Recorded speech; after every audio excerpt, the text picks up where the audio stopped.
जय मसीह के दोस्तों। आज आपको बताया जाएगा परमेश्वर के ऐसे अनुग्रह और भरी बातों से जिसको आपको प्रभु आपको बहुत ढेर सारी आशीष और बुद्धि और ज्ञान और प्रकाश का आत्मा दे।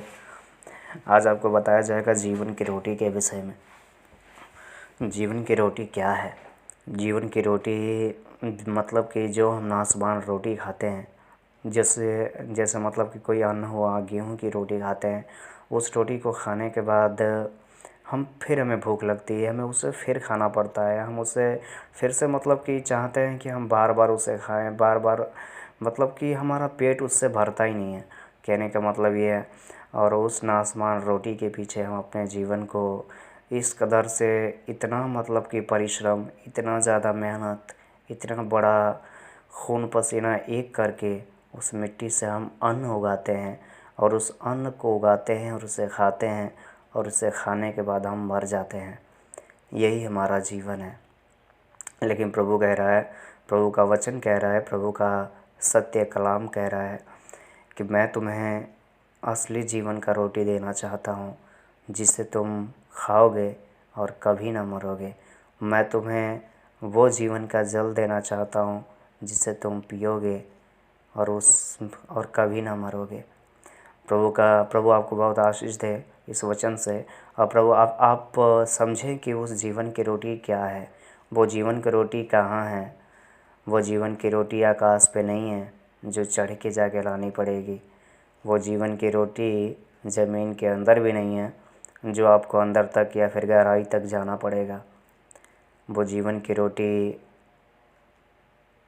हम आपको बताएंगे कोई जीवन की रोटी कहाँ है, और जीवन की रोटी आपको यहीं पर है। बस आपको जानने की ज़रूरत है। बस आप अनजान हैं थोड़ा सा, और लेकिन आज आप जान जाएंगे कि जीवन की रोटी आखिर क्या है, कौन हमें देता है, कहाँ से वो आती है और उसका लेने का हमें क्या क्या फ़ायदे हैं। देखिए, जीवन की रोटी ये है, जब प्रभु यीशु कफरनहूम के एक आराधनालय में उपदेश दे रहे थे तो उन्होंने उसमें आराधनालय में कहा कि जो स्वर्ग से उतरा वो जीवन की रोटी मैं हूँ, और वो जीवन की रोटी, जिस जीवन की रोटी में से मैं तुमको देना चाहता हूँ, तुम उसमें से खाओ और कभी ना मरो। तुम मेरे देह में से खाओ और तुम कभी ना मरोगे। तुम मेरे ब्लड रूपी जल में से पियो और तुम कभी ना मरोगे। इसका मतलब प्रभु का वचन कहता है कि मेरी देह, मेरा शरीर, मेरी बॉडी सचमुच में खाने की वस्तु है, और मेरा ब्लड, मेरा लहू सचमुच में पीने की वस्तु है। वो किस पीने की बात कर रहे हैं? मतलब कि यदि आपका मन अशुद्ध है, यदि आपका हृदय अशुद्ध है, यदि आपकी वाणी अशुद्ध है, आप में किसी प्रकार का मतलब कि रोग है, किसी प्रकार का दुख है, क्लेश है, तो प्रभु का वो जल, वो मतलब कि वो लहू, वो अनॉइंटेड, वो मतलब कि लहू आपके, जब आप इमेजिन करते हैं कि प्रभु का लहू मेरे जीवन पर, मेरे हर एक अंग पर, मेरे जीवन के हर एक अंग पर, हर एक मेरे बॉडी पर, जहाँ पर मतलब मेरे विचारों पर, मेरे जिह्वा पर, मेरे आँखों पर, मेरे मतलब कि बॉडी में जिस प्रकार का रोग हो, जहाँ पर पूरे शरीर के बॉडी पर आप उसे लगा रहे हैं, और वो आपका प्रभु का लहू आपको शुद्ध और पाक साफ कर रहा है, और आप ऐसा इमेजिन कर रहे हैं। और वो रोटी का मतलब ये हुआ कि रोटी जब आप खाते हैं ना, जब जो प्रभु अपनी देह में से देता है, तो आप सचमुच में कभी भूखे नहीं रहते, आप अनंत का जीवन पाते हैं। क्योंकि प्रभु का वचन ये भी कहता है कि जीवन और मृत्यु की कुंजी खुदा के यीशु के हाथ में सौंपी है, और प्रभु यीशु खुद जीवन और मृत्यु का दाता है। क्योंकि वो जानता है कि उसे क्या करना है, और क्या मतलब कि उसके जीवन, मतलब कि आप उसके लिए क्या करने वाले हैं। इसलिए प्रभु में आपको बनना, रहना बहुत ज़्यादा ज़रूरी है, क्योंकि खुदा आपको चाहता है अपनाना। खुदा आपको चाहता है अपने गले से लगाना। वो चाहता है कि हे बोझ से दबे हुए लोगों, हे बीमारी, तकलीफ़ों और दुखों से दबे हुए लोगों, तुम मेरे पास आओ। हे मेरे बेटी, हे मेरी बेटी, तुम मेरे पास आओ, मैं तुम्हें विश्राम देना चाहता हूँ।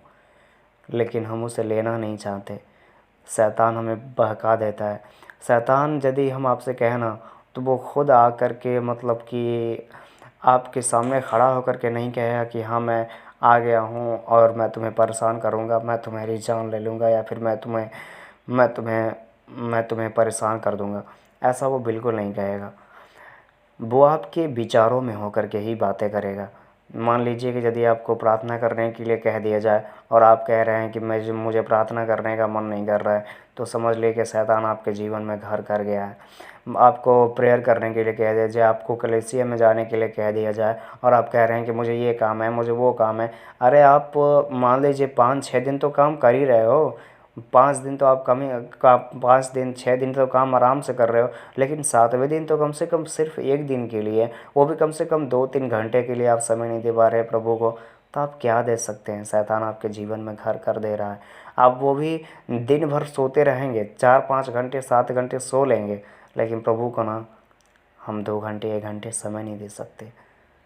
तो क्या प्रभु का कुवत और प्रभु की महिमा आपके हमारे जीवन में कार्य करेगी। आप समझिए, प्रभु आपको आपको अपनाना चाहता है, वो आपको दिल में अपनाना चाहता है सचमुच में। वो आपको आपके दिल के दरवाजे को खटखटा रहा है कि वो आपके भीतर प्रवेश करना चाहता है। वह कह रहा है कि मैं तेरे अंदर आना चाहता हूँ। तो अपने दिल के दरवाजे को खोल, यानी अपने मन रूपी दरवाजे को खोल, अपने मन रूपी में प्रभु को अपना, उसको स्वीकार कर कि हाँ प्रभु तू ही है, तू ही मेरा सहारा है, तू ही मेरा सब कुछ है। तेरे बिना, तेरे सिवा ना ही मैं जी सकता हूँ, ना ही मैं कुछ नहीं कर सकता। तेरे बिना ही मेरा, तेरे से ही मेरी सांसें चलती हैं, तेरे से